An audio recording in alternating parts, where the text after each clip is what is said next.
Well, y'all, the verdict is in. There is no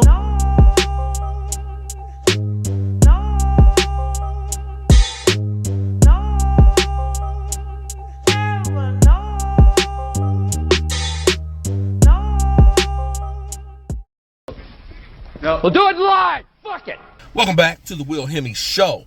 This is an update to the video I posted last week where I asked the question, how long do aluminum radiators last?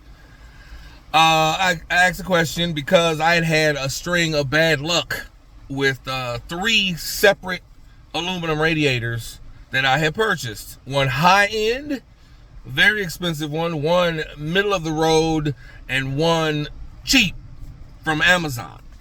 All 3 had the same result. They all 3 leaked. They all 3 developed tiny pinhole leaks in the core that left me needing to replace radiators.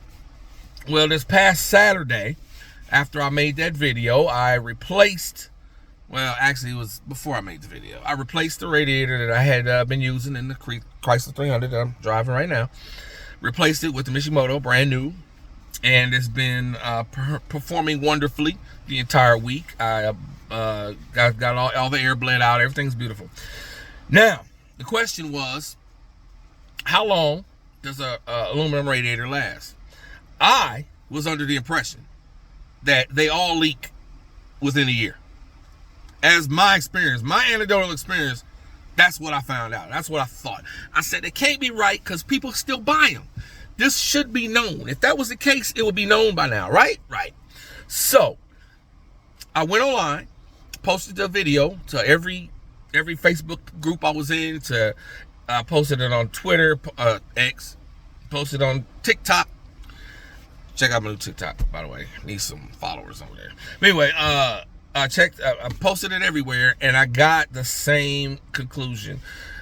Now, aluminum radiators do last, and in fact, the responses that I got from most people, I got from people that build engines on the regular, that do a lot of heavy engine work, swear by aluminum radiators that they last years upon years. I had one guy say he had his for like 10 years now with no problems.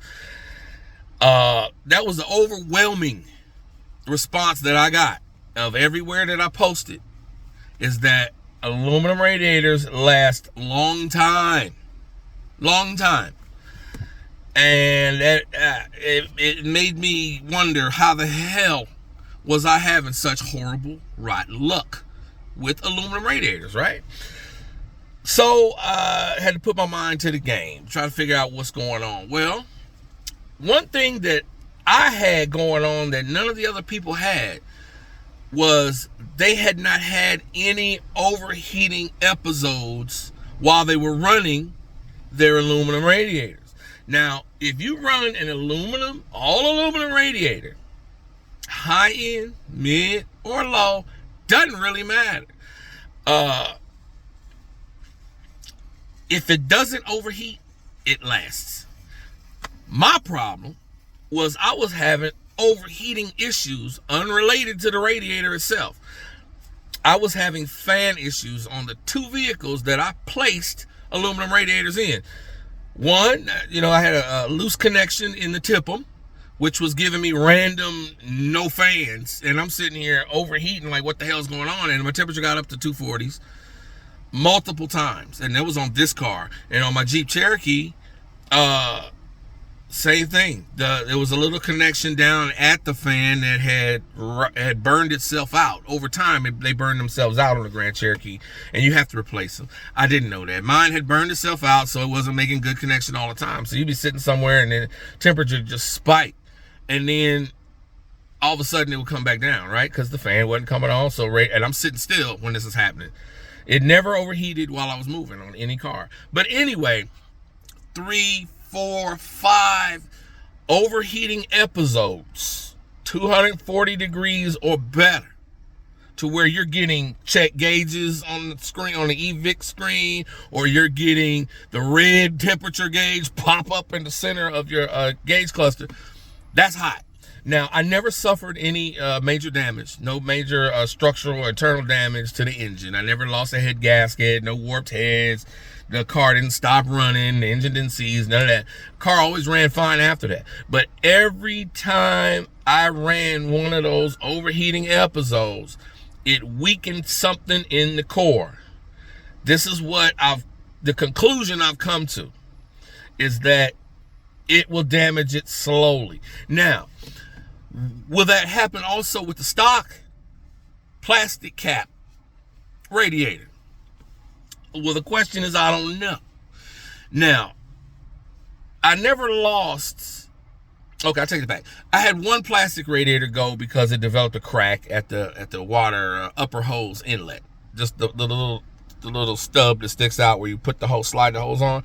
That part had cracked, real close to the radiator side, right where it goes in, and so I replaced it. But I never had any overheating. The Magnum never once overheated and never really lost a radiator. Now, my Jeep Grand Cherokee, the first time I had to replace a radiator, it was from the stock and the side ripped off. Now, I had been having these overheating issues like maybe once or twice a year from the time I had it. Well, not instantly. I mean, I got the thing in 2008. It's a 07 model. I replaced that radiator in, I think it was 2000.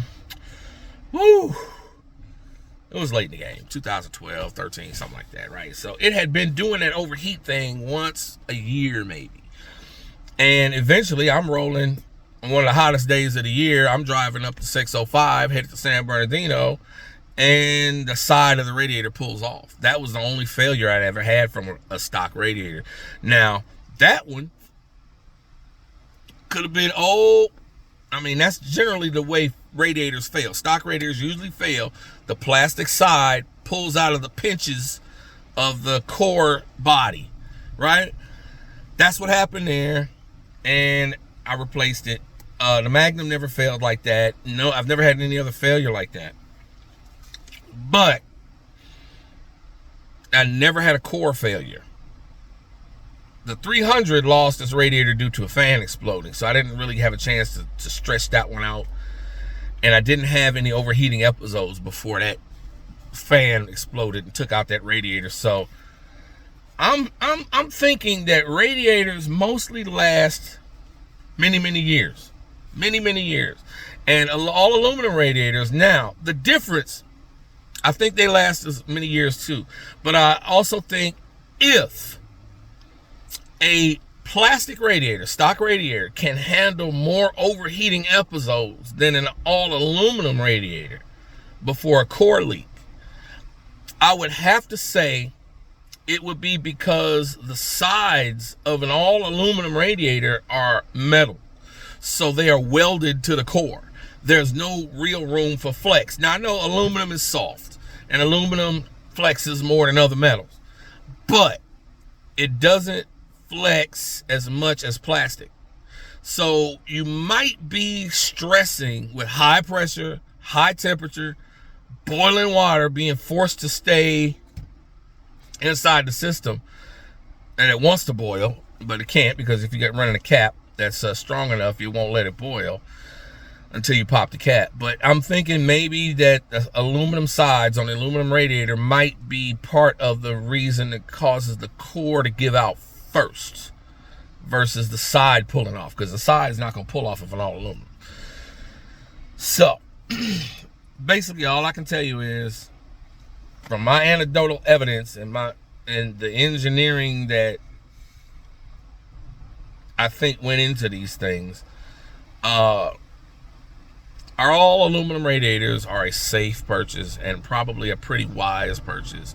Now, mind you, stock radiators are generally a single pass, single row. My all aluminums, I had 2-row, 3-row, all single pass. Now, you know the difference between rows is how many rows of tubes go across in each level of the radiator. Ours go side to side. Old school radiators drop down. They, there's a tank on top, tank on the bottom, and they drop down through those rows. And 2 rows is a little more volume, of a little bit more able to cool the air, but it makes the radiator thicker. And the radiator being thicker, the air towards the fan, you know, what shall I say, the row nearest the fan, as it's pulling, may still be a little warmer than the row in the front.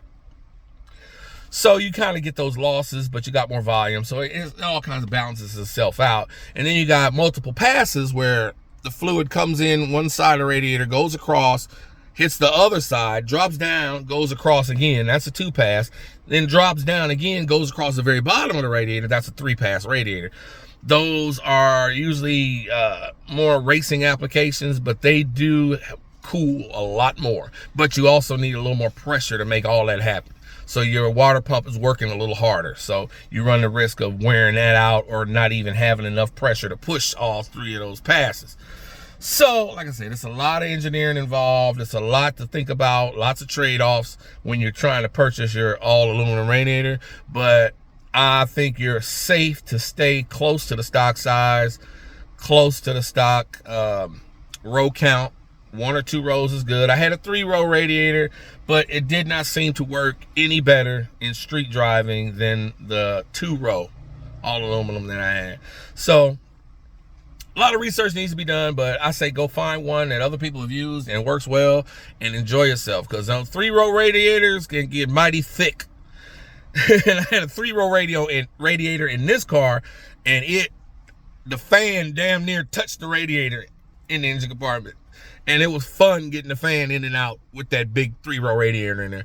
But now I'm down to the 2-row Mishimoto, so we'll see how this one lasts. I'm gonna watch my temperature gauges like a hawk, which I already do, because I've had so many coolant issues in my lifetime that I constantly eyeball the coolant temperature. So we're gonna make sure that this would never overheats. And I'm gonna come back, make a video in 5-6 years and tell you, yes, we found the answer.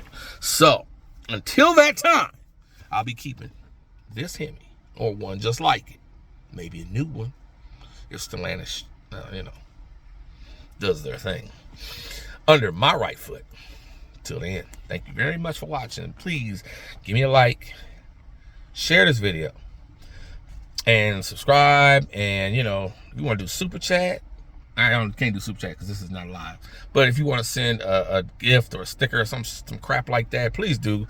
We're trying to see what we can do with this channel and make it a little bit better, make it a little more relevant to you. I want my audience, I want people who watch all the videos, I want to make videos for you. I want to keep you watching.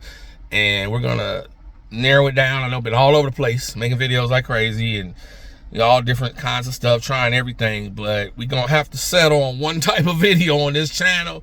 And, you know, give me a feedback. Let me know what you think. If you want to see more of me discussing the things I go through fixing on these old cars, let me know. If you want to see me do reaction videos to crashes and analyze crashes, which I do love doing because I'm a professional driver, so I see a lot and I can offer a lot of advice on driving and a lot of analysis on these crashes, I think that's kind of interesting myself. I wouldn't mind doing that. If you want to see more car crime videos, let me know. Because, I mean, I thank y'all so much for checking out the story we did on Kewan Tucker. That was probably the biggest video that this channel has ever made in that shorter time. So, thank you very much for watching. Everything you do, appreciate you. I want to make this your thing. So, let me know what you want to see, and I'll do more of it. And I want to make my audience happy. I want to make the people who support this channel, I want y'all to have what you want. For real. So, thank you very much.